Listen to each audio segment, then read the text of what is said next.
What's good, YouTube? Metasnake88 here. Today we'll be talking about side deck cards to be used against the Dark World strategy. As we all know, Dark World is getting support that'll be releasing in December later on this year. So I just figured I'd make a video. We'll talk about some cards to side against them. So I broke down this list into going into hand traps, going first cards, and then going second cards. So we'll just go ahead and get started with the going first cards. So number one we'll be talking about is Dimension Shifter. Dimension Shifter is really good against Dark World because it basically forces your opponent to banish everything until the end of your next turn. So if you open this and you have it against Dark World, it's pretty much a turn skip because they don't like having that stuff banished. There's not much else they can really do but pass that turn. I mean, Dark World cards all work off in the grave. They won't be getting any Dark World effects. They can still use their dangers, but anything that's getting discarded off the dangers getting banished is special summon in itself. So you still have some link plays you can do, but overall it's not worth it in strategy. So if you can run D-Shifter, you should. Drolling Lockbird is another turn skip. Dark World is pretty much a deep draw deck at the end of the day. They turbo through everything, they search everything out in the deck. So if you can hit them with Droll, Droll is essentially a turn skip. The most that they can do is put up Grapha or Rainbow, or possibly make a rank 8. So that's pretty much it. It's a good turn skip for that.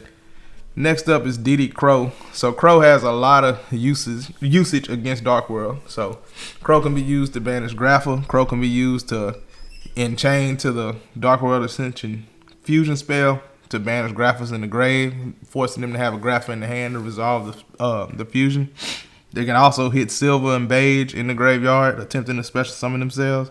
I mean, it's good. It's really good against Dark World. Definitely want to be siding or main deck in this format.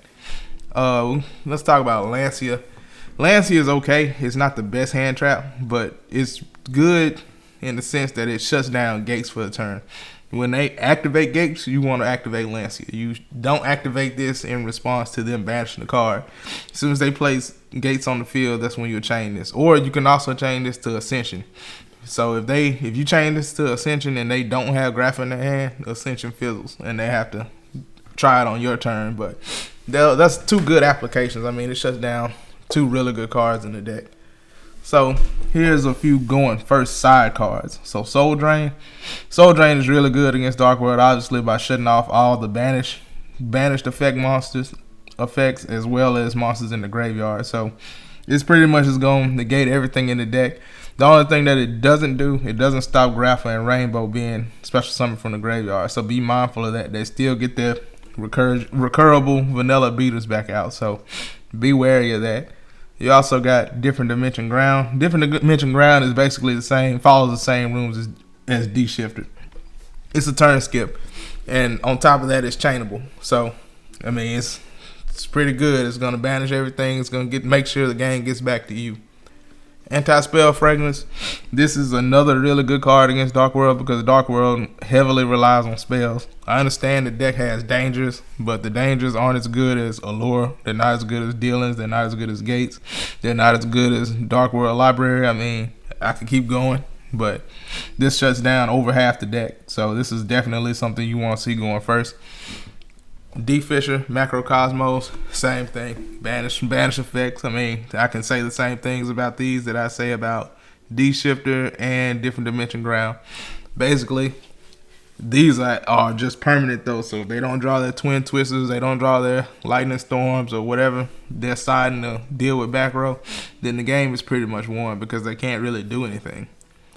Alright, and the last going first card we'll talk about is Shadow Imprisoning Mirror. So Shadow Mirror and Soul Drain are pretty much the same thing, except Shadow is just for dark monsters only. It may be more compatible with whatever deck you're playing. So whichever one works out better for you is the one you should play.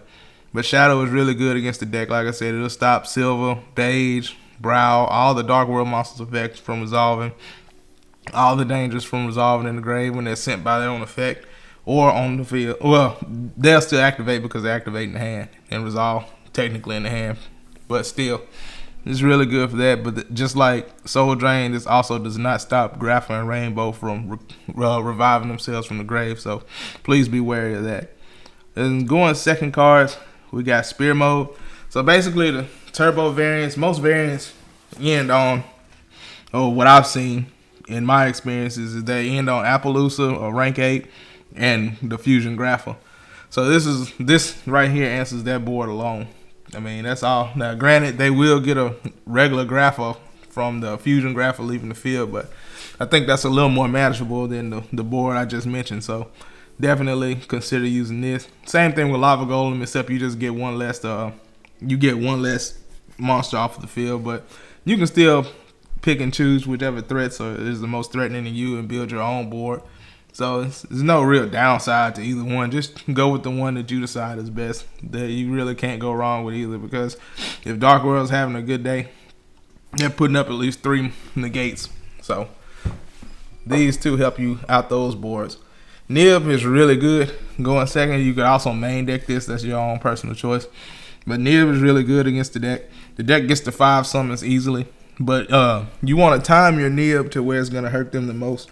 You don't want to Nib them bringing back a Grapple or a Beige or anything like that. If it's all possible, you want to Nib before they get to Appaloosa or before they get to number 9 in Galaxy Eyes Photon Lord. But you also want to try to get as many Dark Worlds that recur themselves as possible. So if there's a chance to hit a Beige or hit a Silver and you know they've used their normal summon for the turn, that's the best way to do. That's the best time to use Grapple on them, because it'll be a lot harder for them to build their board that way. And granted, they still can get to that board. I'm not saying that it's always going to work out that way. It's always going to be perfect, but that is the most optimal time to hit it. Dark Ruler, pretty much same reasons for Lava Golem and Winged Dragon or Raw Spirit mode. I know they do 2 different things, but Ruler turns off their whole board for a turn. So you don't have to worry about the negates. All you have to do is play around, do what you got to do to get those monsters off the field and try to set up your own board to stop them from playing the next turn. So Ruler's pretty good against the deck. Evenly is super good against Dark World. As we mentioned earlier, Dark World does not like having their cards banished. So if you ever catch them lacking, like leaving Grapples or Rainbows on the field, you put them in a hell of a predicament, because those are getting banished for sure. And this is really good in conjunction with Dark Ruler no more. And as far as extra deck monsters you have to look out, it's pretty much the same old culprits that Dark World always struggle with. Abyss Dweller, well, I mean, it's not gonna first turn kill you or anything like that, but it's definitely gonna slow you down. You're still able to bring out your Grapples and things like that, but you kind of want to get this off the field ASAP, because Dark World can't really play without a graveyard. So yeah, just be aware of Abyss Dweller. It's going to be in the format because it's really good against Tier Element as well.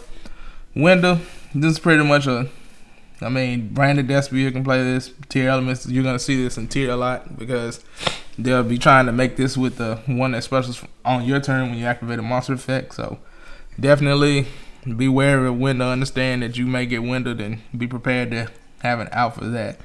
Now, these are my honorable mentions. You guys know I like to do an honorable mention every time I do a video like this. So, well, at least from the past video I just did. But either way, I'm going to call this one the Big Brain. So, Necro Valley, if your deck can afford for you to side it, you're not using field spells or anything like that, this is really good. I'd really consider this if Dark World becomes like a Tier 1 meta contender and you're seeing Dark World everywhere. Because Necro Valley completely shuts down the deck. Necro Valley doesn't allow Grapple and Rainbow to be revived from the graveyard, and it doesn't allow you to move any other cards in the graveyard to a different place. So that's definitely good to stop those recursion effects. And it doesn't just stop Grapple and Rainbow, it also stops Silver and Beige as well. So it stops gates. They can't banish monsters from gates to get the draw and discard effect. So it's really good. Gemini Imps, I'm not sure how good this is going to be, because the deck doesn't really use Dark World dealings and things like that anymore. They're not like super dependent on it. But you can actually hit the Fusion Grapple with this. You'd have to chain to it when it activates this effect. But this can out that Grapple, and then you get to draw a card, so this does replace itself. So, I mean, it's not like the best card, but it's also not the worst. So, I'd suggest going ahead and getting a play set of this, because at the moment I think it's under $2, but it is an old premium pack card, and I don't believe it has a reprint. I'm not for sure. So I will go ahead and pick these up just in case. You never know. And the other honorable mention is Ghost Ogre. Ghost Ogre is okay against the deck. It's not like super busted or anything, but it can hit gates when they banish for cost. It can hit Dark World Library to stop them from drawing 2 cards. It can hit random links. You can chain this to Apple to get Apple off the field, things like that. So, but yeah, this is pretty much my list of cards you can side against Dark World.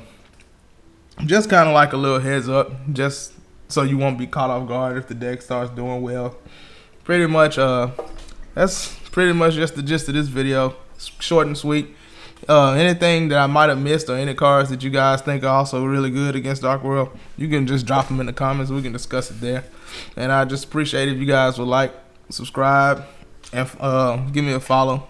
I appreciate you guys. MetaSnake88 out.